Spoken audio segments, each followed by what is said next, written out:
पूरे district officer और हमारे ब्लॉक ऑफिसर, हमारे सरपंच हजरात, बाकी भी जो यहाँ मीडिया से लोग आए हैं और आम जो यहाँ के शहरी हैं, सारों को मेरी तरफ से अस्सलाम वालेकुम वरहमतुल्लाहि वबरकातुहू। देखिए, इस चीज़ पे मैं हमेशा यही बात करता हूँ कि जो ब्लॉक दिवस होता है ये कोई वो तकरीर का प्रोग्राम नहीं होता। तो अच्छा भी ये रहता है, एक तो टाइम बचता है और टू द पॉइंट बात हो जाए। पहली बात ये है कि कुछ सारे मामले जैसे हमारे पीएचई का है, तो मेरी बात ऑलरेडी हुई है। तो आपके लिए सारों के लिए खुशखबरी है कि हमारे एडब्ल्यू साहब इधर हमारे बीच बैठे हुए हैं। मूरी से लेके पूरे कलारूस तक ये 1-2 दिन में इसकी वो निशानदेही करने जा रहे हैं, इसकी टेंडरिंग वगैरह हुई है। तो ये हमारे लिए सबके लिए बड़ी बात, क्योंकि ये पूरे एरिया का काम हो जाना कहीं ना कहीं पे इनकी भी मेहनत रही है, तो तभी जाके हमारा जो मसला आप ये समझो कि आखिर पे अब हल होने जा रहा है। जो जिसको भी पानी की दिक्कत है, जहां पे नलका लगा था या नहीं लगा था, अब जेजेएम में सारा कंप्लीट है। अभी इनसे कल ही मेरी बात हो रही थी और उन्होंने कहा कि ब्लॉक दिवस खत्म होते ही हम चलते हैं। ठीक है जी, ये मामला वो था जो ऑलरेडी मसला जो हल हुआ है। उसके साथ साथ शुरुआत मूरी से हो कि मैंने ऑलरेडी डीसी साहब के नोट्स में लाया भी है और डीसी साहब ने ये चीज कमिटमेंट भी करी है। सारी चीजें धीरे धीरे बनती हैं, लेकिन लास्ट टाइम इस चीज का बहुत बड़ा एहसास हुआ कि जब कोविड बहुत ज्यादा था और आज दोबारा फिर से स्टार्ट हो गया है। तो जब ऑनलाइन क्लासेस की बात उठी तो हर एक को बात याद आई कि हमारे एरिया में नेटवर्क होना चाहिए। मैंने भी बहुत सारी चिट्ठियां लिख लिख के मैं भी करता रहा, लेकिन पिछले टाइम डीसी साहब ने कमिटमेंट करी है। तो मेरी डीसी साहब आपसे रिक्वेस्ट है कि मूरी और नारीकूट और जो नलवानी, ये ऑलरेडी डीसी साहब ने मुझे उस टाइम कहा है, तो ये हमारा प्रायोरिटी 1 है। हालात कुछ भी हो सकते हैं, कल हो सकता है फिर से स्कूल बंद हो जाए। क्या जिस तरीके से अब कोविड स्टार्ट हुआ है, तो उस टाइम हमारे बच्चे बहुत ज्यादा सफर करते हैं। हम जब यहाँ से लद्दाख से ऊपर हो जाते हैं, आधे लद्दाख में जब पहुंचते हैं तो हम गुमसुम हो जाते हैं, किसी को कोई पता नहीं होता कि ये कहाँ पे है। और उम्मीद भी रखता हूं कि ये जो हमारा पहला मुद्दा है तो ये प्रायोरिटी पे हो। तो सर उसके बाद जो दूसरा था हमारा पीएमजीएसवाई रोड पड़ीपुरा टू ननवानी, तो ऑलरेडी मुझे एक्सचेंज साहब ने वो बता दिया है कि वो हमने ऑलरेडी भेजा हुआ है। तो उसका मतलब अंडर प्रोसेस है, वो मसला भी हल हो जाएगा। तो ये जो पहले मुझे बोल दिया, वरना मैंने इसमें लिख के रखा था, लेकिन बात होगी। उसके साथ साथ जो हमारी एक रोड है, तो मैं डीसी साहब से गुजारिश करूंगा कि जखंडका रोड जो है वो दानवी टू जखंडका रोड है। तो मुझे नहीं लगता कि आज आधी रोड ठीक है, लेकिन आधे से इंसान पैदल भी नहीं चल सकता। पहली बात तो उसकी अलाइनमेंट ही बहुत ज्यादा। दिखाइए कोई बड़ा काम, 120 करोड़ में तो नक्शा बदल सकता है पूरे जिले का।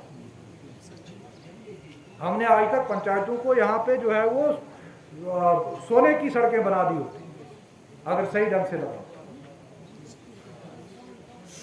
और आज मैंने कही है जो है देखा, हम 3-3, 4-4 लाख ये जो वाटर कंजर्वेशन, क्योंकि अमृत सरोवर और water conservation catch the rain, ये प्राइम मिनिस्टर साहब ने कहा है कि 15 अगस्त चूंकि 75वां साल आज़ादी का है, इसमें हमको इस पे ज़्यादा तवज्जो देनी है।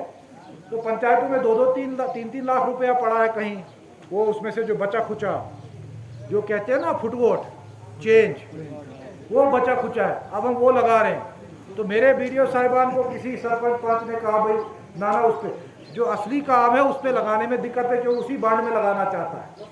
तो जब तक मैं यहाँ पे हूँ अब वो काम नहीं होंगे, मैं सबको बता दूँ। मेरे वीडियोस को भी समझना चाहिए। और ये जो इनके नीचे जो है ना, वो जो नीचे बने हुए एक जमात है जिन्होंने एक नेक्सस बनाया हुआ है मिलके, उनको भी समझ आनी चाहिए। जो ये नीचे होते हैं, क्या होते हैं वो GRS क्या बोलते हैं उनको, या VLW को, उनको समझा दीजिए। और तुम्हारे ऑपरेटर जो है ये, या तो फिर हम दूसरे तरीके पे आ जाएंगे। तो ये अच्छे कामों में लगाइए पैसा। हमको अपनी पंचायत की डेवलपमेंट के लिए अच्छा पैसा मिला था 14th FC का, तो पंचायत चमक गई होती अगर नरेगा, 14th FC और भी बाकी चीज़ें, आपकी अपनी ग्रांट, ये सब मिलके लगा होता। कितना खूबसूरत हमारा एक ऊपर 120 करोड़ में बन चुका हो। 120 करोड़ ही नहीं, इतना ही नरेगा में पैसा लगा होता। तो अगर हम देखें 240 करोड़ रुपये बहुत होता पिछले 2 सालों में। अगर हमने ठीक ढंग से लगाया होता तो यहाँ का नक्शा बदल गया। तो मेरी गुजारिश होगी कि ये पैसे को ठीक इस्तेमाल करना है और थोड़ा थोड़ा पैसा काट के आपके बड़े एसेट्स, जैसे बस स्टैंड होना चाहिए कहीं पे, गाड़ियाँ सड़क पे होती है तो जाम किसका लगता है? सबका लगता है ना, एक पंचायत का थोड़ा लगता है। जियो टैग होगा, तो तीनों जियो टैग अलग अलग स्टेज पे करा के आप मकान कंप्लीट करना जो भी करना चाहते हैं, जिनके पास कोई वसाइल है तो वो कर लें, हम आपको पेमेंट कर देंगे जब पैसा आ जाएगा।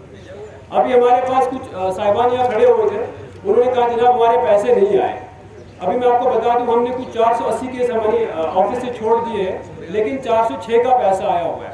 तो बाकी सर्टिफिकेट्स चली गई हैं, हमने चेक ऑर्डर साइन कर दिए हैं। जब भी उस खाते में पैसा आता है तो आपके अकाउंट में पैसा आ जाएगा। दूसरा FRA cases, forest right act, शायद आपकी मीटिंग्स हुई थी इन दिनों आपके इलाके में मीटिंग हुई, कानीपुरा में हुई थी डॉक्टर साहब? आज ना मीटिंगें होती हैं। हाँ अच्छा, फिर किस नुनवानी चेयरमैन नहीं है, हुई थी मीटिंग। उसमें कुछ मामला तय पाया? नहीं कुछ भी नहीं, वो जिनका ये SD वगैरह कम थे वो इसी के लिए। देखिए FRA के मामले में आपसे मैं एक रिक्वेस्ट करना चाहता हूँ। फॉरेस्ट राइट एक्ट के मामले में DC साहब चाहते हैं कि आप लोग जल्दी से जल्द अपने FRC चेयरमैन को, अपने मेंबर्स को बुला के ये जल्दी तय कर लें कि किसको आपने हक देना है और किसको नहीं देना है। क्योंकि अगर आपसे फाइल नहीं निकलेगी तो वो फाइल फिर अगले लेवल पे नहीं पहुंचेगी और हक नहीं मिलेगा। तो आपसे गुजारिश है कि जहां जहां पे FRC की मीटिंग्स नहीं हुई है, आप अपने चेयरमैन साहिबान को और अपने सेक्रेटरी साहिबान को जो भी उसमें है और मेंबर्स जो हैं 15 से 10 मेंबर जो भी होते हैं, और ग्राम सभा ये बुला के वहाँ तय कर लें, ग्राम सभा में देख लें किसका हक बनता है, उसकी फाइल को फॉरवर्ड कर दें। तो आपसे एक बार फिर रिक्वेस्ट करता हूँ ताकि उन लोगों को अपना हक मिले, उनको जंगलात में जो मिल्कियत का हक मिलना है वो मिल जाए। इसके लिए आपको थोड़ा हमारे से ताउन देना पड़ेगा। तो मैं गुजारिश करता हूँ, उम्मीद भी करता हूँ कि आप लोग इसमें थोड़ा जल्दी करेंगे और जल्दी से जल्दी अपने चेयरमैन से बात करके, अपने मेंबर से बात करके अपनी लेवल से फाइल निकाल दें। उसके बाद फाइल जो है SDC सब डिविजनल लेवल पे जाएगी, वहाँ पे फिर से देखा जाएगा और DC साहब के पास जाएगी फाइल, तो फिर आपका जो है मिल्कियती हक उसको मिल जाएगा। कि अभी हमारे यहाँ पर मेहमान खसूसी जनाब खालिद जहांगीर साहब तशरीफ ला रहे हैं और ये बड़ी खुशी की बात है हम सब के लिए कि आज हमारे बीच में हमारे हर दिल अजीज़ ऑफिसर जनाब खालिद जहांगीर साहब मौजूद है। तो मैं आपकी बात को आगे बढ़ाते हुए ज़्यादा वक्त आपका नहीं लूँगा, क्योंकि हमारे पास आज हमारे हर दिल अजीज़ officer district development commissioner Khalid Jahangir sahab के साथ अदर डिग्निटरीज भी ऑन द डायस मौजूद है, जिसमें हमारे चीफ एग्रीकल्चर ऑफिसर कुपवारा जनाब गुलाम मोहम्मद दोबी साहब भी मौजूद हैं। तो उनको ही ज़्यादा आज मौका देंगे आपके सामने बात करने की। तो मैं यहाँ पर आप लोगों को ये खुशखबरी सुनाना चाहता हूँ। मिल सकती है, आप समझ लें, आप मकान कंप्लीट कर सकते हैं, लेकिन VLW या GRS साहब से ये बता देना कि जियो टैग जो है तीनों लेवलों का अलग अलग कर लें, क्योंकि एक बार आपने छत बना ली फिर लेंटल का जो है जियो टैग नहीं हो सकता।